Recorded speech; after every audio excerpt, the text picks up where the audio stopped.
మాకేం వేరే అభిప్రాయం లేవు. అందరూ అనుకుంటారు రమేష్ రెడ్డి దామోదర్ రెడ్డి కొట్టాలని. నీ ఎప్పుడు కొట్టాలంటే రమేష్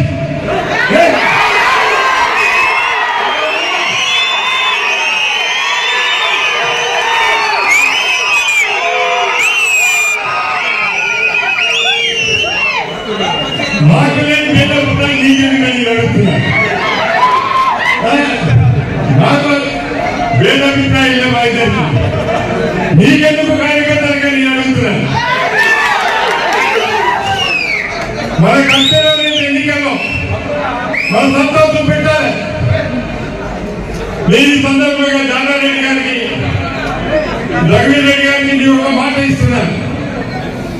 ఏంటంటే కాంగ్రెస్ పార్టీ సూర్యాపేటలో చాలా ప్రతిష్టంగా ఉన్నది. బూత్ లెవెల్ కమిటీస్ ఉన్నాయి, గ్రామ కమిటీస్ ఉన్నాయి, మండల కమిటీస్ ఉన్నాయి, జిల్లా కార్యవర్గ సభ్యులుగా 48 కౌన్సిలర్లు ఈరోజు మెజార్టీ కౌన్సిలర్లు కాంగ్రెస్ పార్టీలో ఉండాలని చెప్పి సందర్భంగా మా మండలం అధ్యక్షులకి టౌన్ అధ్యక్షులకి చాలా చురుకుగా పనిచేసే నాయకులు